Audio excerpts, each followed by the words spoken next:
Director Haines, your description of the unfolding battle in the Ukraine suggests that it's moving to a battle of attrition over a long term, and that the objectives of the Russians are to destroy the Ukrainian forces and also disrupt the international coalition through economic pressures, gasoline prices, and other factors we're witnessing.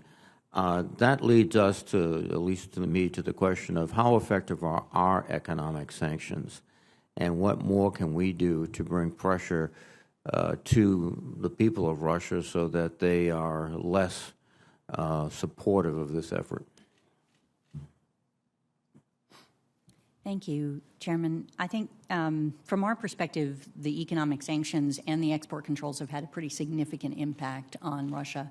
And among the indicators that one might look at are, for example, the fact that we're seeing close to about, we predict approximately 20% inflation in Russia, that we expect that their GDP will fall about 10%, possibly even more, over the course of the year. We've seen not only the sanctions enacted by the United States and Europe and other partners around the world having these impacts, but also the private sector taking action on its own to remove itself. So things like the fact that oil production services and companies pulled themselves out will have an impact on Russia's capacity to produce, and that's a major revenue source, obviously, for Russia. We've seen other indicators of essentially the private sector impact in these areas. And on the export controls, we're seeing how things like export controls on semiconductors and so on are affecting their defense industry. So I think that's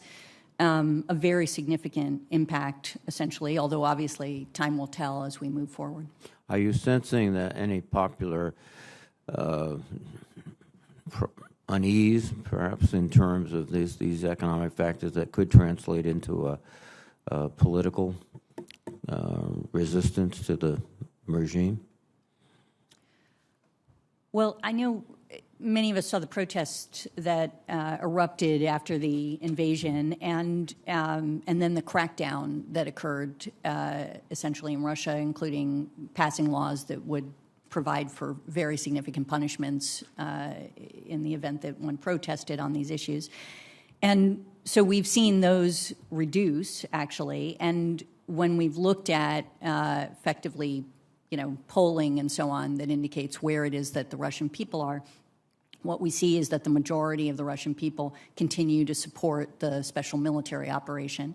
And I think it's just very hard, frankly, for information to get into Russia to the Russian people. They have a very particular perspective that they're being fed by the government during this period. Thank you. General Guerrier, what do you believe the Chinese are taking away from their close scrutiny of the Russian activities in Crimea, and not Crimea, but Ukraine, excuse me? Senator, I think the Chinese are going to watch this very, very carefully. It's going to take some time for them to sort out all elements of diplomatic, information, military, economic that has occurred with this crisis. I think they're thinking about future operations probably against Taiwan and how difficult that might be. They're probably also thinking about the scrutiny that they would come under should they entertain thoughts or operations like that. Thank you. And final question, Director Haines. Do you, I think you indicated in your testimony that cyber interference in our elections is a distinct possibility. Is that something that your agency or the agencies are following and taking preemptive steps?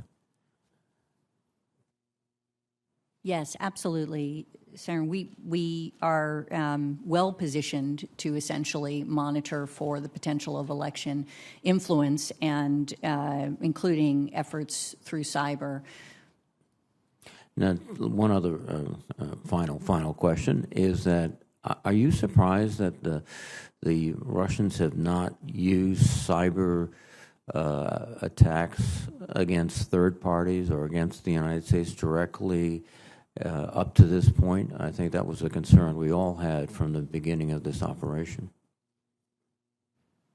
Yeah, I think what we've seen is the Russians have obviously attacked Ukraine, and we've attributed a variety of attacks to them in that context, including, for example, destructive wiper attacks against Ukrainian government websites, DDoS attacks against their financial industry. They also were engaged in attacks intended to get at command and control communications in Ukraine during the invasion.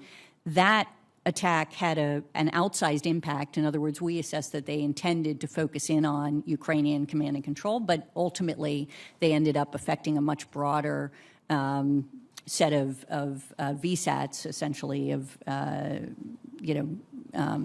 very small terminals outside of Ukraine, including in Europe, and yet we have not seen the level of attacks, to your point, that we expected, and we have a variety of different sort of theories for why that might be the case, including the fact that we think that they may have determined that the collateral impact of such attacks would be challenging for them in the context of Ukraine. Also, that they may not have wished to essentially sacrifice potential access and collection opportunities in those scenarios. And then in terms of attacks against the United States, I think they have had a longstanding concern about the potential for escalation in cyber vis-a-vis the United States. That doesn't mean that they won't attack at some point, but it has been interesting to see that they haven't during this period. Thank you very much.